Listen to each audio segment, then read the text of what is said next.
We are back with another video. Before we get into the video, like, comment, and subscribe to the channel. So a lot of fans are saying that Nicki Minaj baited Camel Face. As we know, he has done a recent interview with GQ. He also announced that he will be performing at the Yankee Stadium.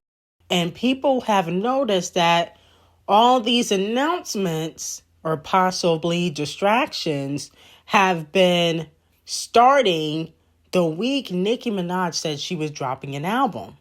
Okay, remember Nicki Minaj said she was dropping an album March 26th or March 27th, 2026. And a fan is saying, so glad Nicki baited them with the album date. Now that's how the F you do it. Nicki, so smart, intelligent, and fearless. She ain't no fool. Another fan said Nicki put the album date out there and people started building their rollout around that date, showing their hands. When I tell you I love that lady, she's literally always 10 steps ahead of them all. And another fan said, y'all don't find it suspicious that Camel Face started his rollout the same week that Nicki Minaj was going to drop her album?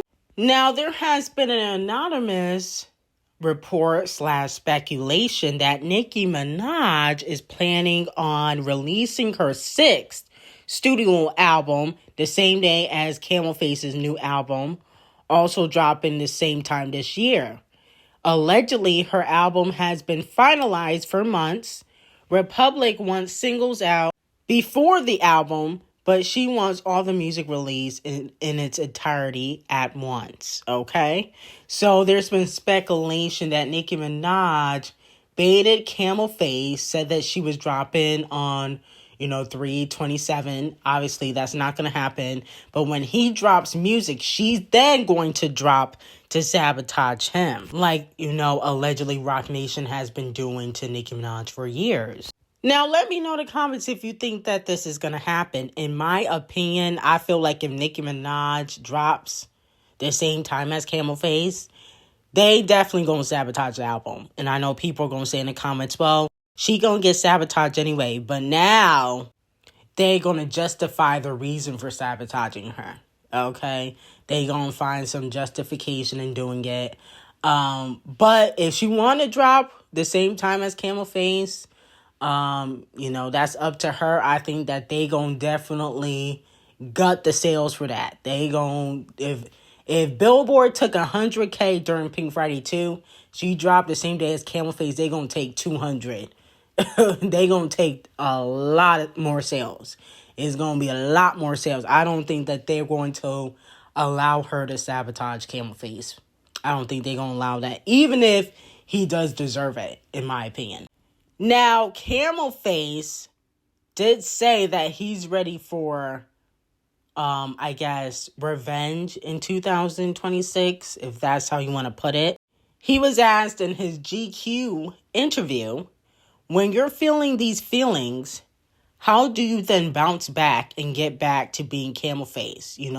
He said that 2025 was a really hard year for him because of that big lawsuit and people basically sabotaging his character or how the public perceives him. That's basically what he said in the interview. And he said, I don't know. This is the first thing I'm doing, actually. It was just like, all right, man, we played enough defense. 2026 is all offense. Okay? So a lot of people are speculating that he's coming back for revenge and that allegedly Camel Face is expected to sue Nicki Minaj and others very soon for lies, misinformation, and defamation. I don't know about that. What lies did she spread? A lot of people noticed that he didn't mention Nicki Minaj in the interview at all. He talked about Kendrick and Champagne Thickums. He kind of mentioned Kanye, but not really. Not a lot of information about Kanye. He talked about Blue and Beyonce. He talked about his friends that were, there for him, but he didn't really mention Nicki Minaj. And a lot of people were speculating because of a lawsuit coming out. That's the reason why he didn't mention Nicki. Also, people are saying that he threw a subliminal shot at Nicki Minaj, but I don't know if people caught it. He did mention stan culture a lot, and he said there's clearly an agenda to silence voices in our community, a heavy right-wing agenda. The culture is happily playing along. So a lot of fans are saying that that's about Kendrick and Champagne Thickums, but because he said right-wing, a lot of people are saying that also it could be about Nicki Minaj because of her political stance and how the Barbs have been attacking him. Which is interesting since, his CEO, Desiree Perez, was pardoned by this current administration. So that's very interesting that he mentioned it. But me personally, I'm here for the bars. So if Nicki and Camel Face drop the same day, I'm here for it because the bars are going to be hitting. And I think that just like in the Monsterverse, Nicki Minaj is going to eat Camel Face up, okay? I don't think he can go toe-to-toe with Nicki, especially now at 60. Now, it looks like Nicki Minaj was throwing shade at Mama Tina because it was reported that she also liked a tweet that was talking about Mama Tina's gumbo getting shut down by the health department. Yikes. Is about to get uglier than Kim Barbie up in here. Now, Scratch Off is not happy with her label. As we know, she released a new single called Business and Personal. It's gotten mixed reviews, but the numbers and the sales for this song has been terrible. Fans have made excuses about as to why she's flopping, even with her pregnancy announcement. A fan said, opening numbers never matter to Latto. She stands 10 toes down behind every release, consistently promotes for months with remixes, performances, etc., and puts in the effort. Longevity versus and is greater than opening numbers. Okay, so let me know if you guys agree with that. Here's my thing with Scratch Off. I do feel like she does promote every record, and she'll spend months promoting a single, but most of the singles flop. Let's just be honest. Let's not act like she do numbers, and it don't matter if it's opening numbers or the 10th week, it's still gonna be a flop. No shade. She might chart at number 99 on the Hot 100, but it definitely ain't going top 50 without a Cardi B remix. That's the only time she gonna chart is if Cardi B hop on it, okay? Because Cardi B fans and 3 of Scratch Off fans do not like Nicki Minaj. So, then all of a sudden the Megan Thee Stallion fans want to support, even though they don't support Megan Thee Stallion. Everybody in Stan Twitter wants to support the record. But other than that, Scratch Off is a big flop. And the thing is, she's very, very, very, very unhappy with her label. RCA, they actually did not even help with the music video or promoting the album or the single. Allegedly, she had to pay for it on her own. And she even mentioned it in the song Business and Personal. Okay, so she already admitted that the label's not helping. I heard that she got a few sponsorships in the music video, like the pregnancy test sponsorship that she had with Clear Blue.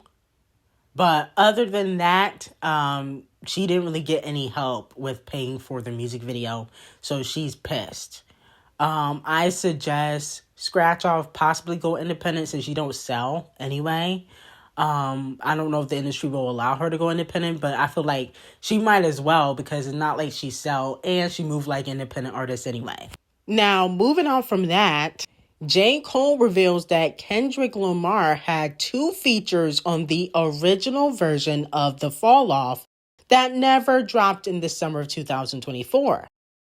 After he heard Like That, which dropped in March of 2024, his first reaction was that this shit was hard, it was undeniable, the beat was crazy, the song was fire, he went crazy, this was tough.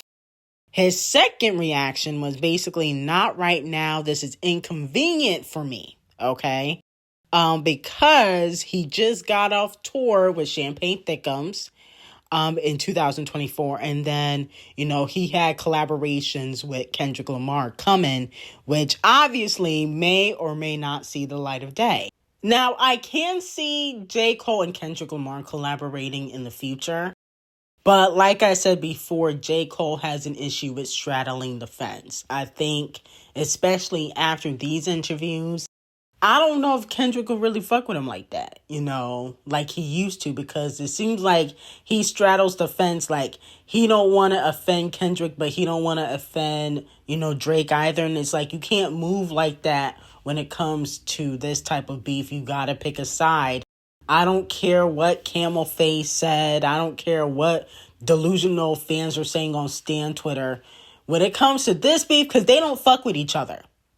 Kendrick and Drake do not like each other.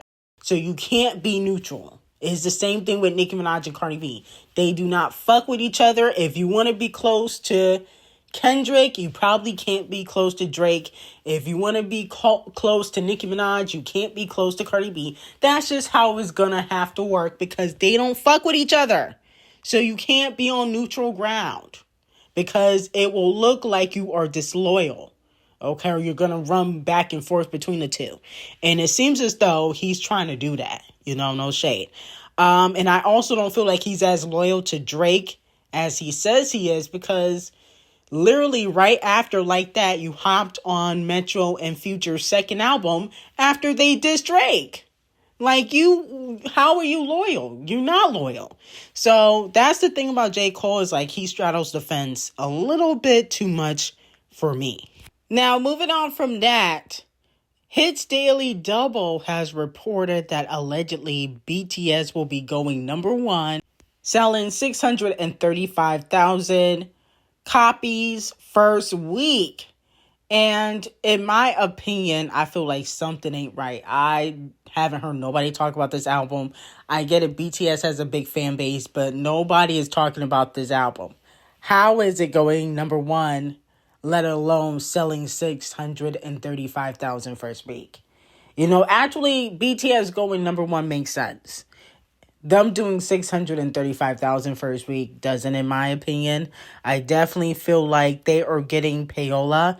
And then also on top of that, it also was reported that the most watched live concerts on Netflix in history was Beyonce Bowl with 27 million. And BTS with 18.4 million. Now, Usher will be receiving 100,000 lashings.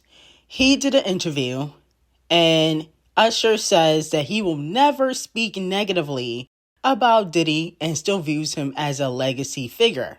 He said, "I don't have anything negative to say about Sean Combs because my experience was not what the world has seen and how he's been. Misrepresented. I'm not saying that every man is perfect. I'm not saying that all of us don't have flaws. But I can't, with any sense of humanity, not recognize the valuable contributions that this man made. So many people benefited from what he created. And I acknowledge that, which is why I see him as a legacy figure." Okay, so that's what Usher had to say. He's receiving a lot of backlash for this. And I feel like the reason why Usher is saying that is because he was down with the parties, with the peeing and skiing on other people, just like Diddy. I think he was part of it. This is why Justin Bieber don't fuck with him now. Let's just be honest. This is why Justin don't fuck with you now, because you was part of it with Diddy. You was down with the okie dokie and throwing it back and getting piped down and all the substances. I believe that. That's just my opinion. I think he was part of it and he enjoyed it. And he probably missed the parties that Diddy threw. That's just my opinion on it. Okay? Now, I will say, though, Diddy probably did help a lot of people, including Usher. There's a lot of people that try to act like they didn't benefit from being around Diddy, like Meek Mill, and try to shit on him now. So that's one thing I respect about Usher, is that he knows he benefited from being around Diddy. Diddy helped his career, so him not shitting on him is not really surprising. But I also think two things could be true, and he was down with the okie dokie. Okay, he was down with the sex parties, you know what I'm saying? And he was down with a lot of other stuff. But Diddy probably did help his career, so it doesn't make sense to shit on him now. You know what I'm saying? There's a lot of people that benefited from Diddy and probably, have, shitted on him. Okay? But he should not excuse Diddy's behavior. I don't think Diddy was misrepresented. But there was a lot of people that probably moved like Diddy. And I think Usher is probably one of them. No shade. But anyway, I got some very hot tea on Patreon on Tiana Taylor, Blake Lively, Selena, 50 Cent and Diddy, Justin and Usher on Patreon. Link would be in the description. Have a great day.